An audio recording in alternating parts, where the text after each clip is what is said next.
Mom, what advice would you give mothers? If this room was filled with mothers, what advice would you give them? What would you tell them? I would remind mothers that they have a powerful influence. And their influence is so powerful that they have a great responsibility. And their responsibility is not just to reproduce more children, but to reproduce children in the image of God. That is the responsibility of a mother and a father. God says, be fruitful and multiply. He was not just saying be fruitful and multiply more kids. And that's where we have so missed it. We put the spiritual aspect on the back burner and everything else is front and center. But the spiritual aspect, we should be pouring into our children. And then as women, mothers, grandmothers, we are at some point going to leave this earth. And we have to pass the baton to the next runners. Because we're all in a race that we're running, according to 1 Corinthians. We're in a race that we're running. So when we leave here, we want to pass the spiritual baton by giving a solid handoff to the next generation so they can grab it. They won't drop it. They'll hold on to it. They'll take off running. They'll be sprinting to the finish line. And it's very important that we give them the right, solid spiritual handoff because they are the future generational leaders. And I'm telling you, this world is going to need you. Cherish your grandchildren, my grandchildren, your children. The world's going to need them to help let the light of Christ shine in the years to come. If this room was filled with mothers, what advice would you give to those mothers? Probably don't do it by yourself.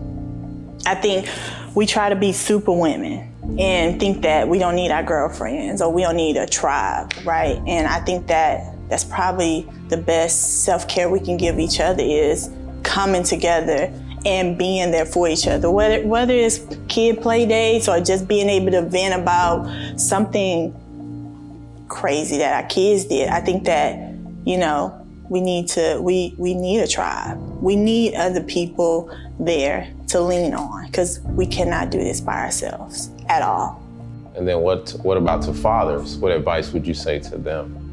I think to you guys, right? I think the biggest thing for fathers is you guys have to understand the impact that you have, right? And that it means so much, not only to the mothers, but more for the children, because they're looking at everything. And we got to think about how we want them to know when they grow up, how it should be, right? They should be involved and be there to be that presence that's needed to guide them. We need your help. We need you there. That's probably the biggest thing I could say to any father. Be involved. Just to give yourself some credit. We're not perfect. The only perfect person that walked this earth was Jesus. We're gonna make mistakes. God is forgiving and kids are too, to a certain extent. See God first in everything. And if you don't know what to do, get wisdom. You can always get your answers from the Bible, but connecting to older, wiser, women who have lived. I get advice from women all the time. Some of it is mine to keep, and some of it is like, okay, I appreciate that. We're gonna put that in, to the side and hold it. And if I need it, I'll grab it later. But any wisdom from other women of God or anybody they consider a role model would be great, because it does take a village. We get tired, but get in the Word, look to God for an example of Christ. Older women, wiser women who've been there, done that. And not only that, you got to take care of yourself. You can't pour from an empty cup.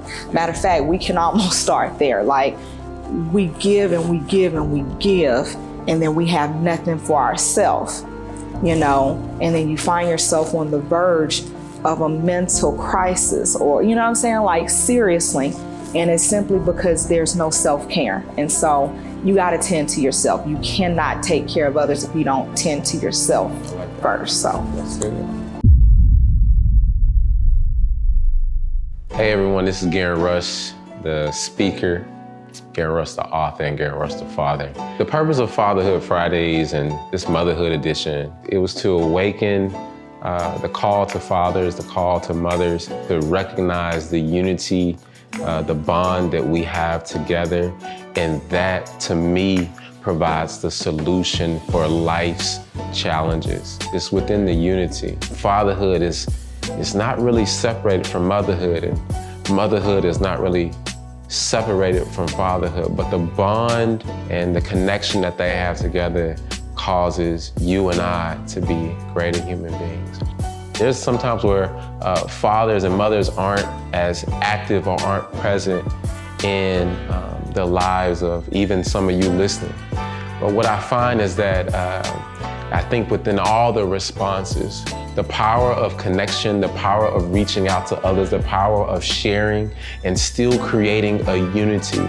If your mother's not there, reaching out to grandmothers and aunts and uncles and cousins, and if your father's not there, reaching out to cousins and uncles and grandfathers, and just being open to receive not only their love, but their knowledge. And that helps to make a better you. That helps me to make me a better me. And above all, I think that through all of the challenges that the world has to offer, within that bond, within that unity, within that love, we can fight and we can overcome any and everything together. Once again, my name is Garen Rush, the teacher, the author, and the father. And it's been a pleasure to present this series to you.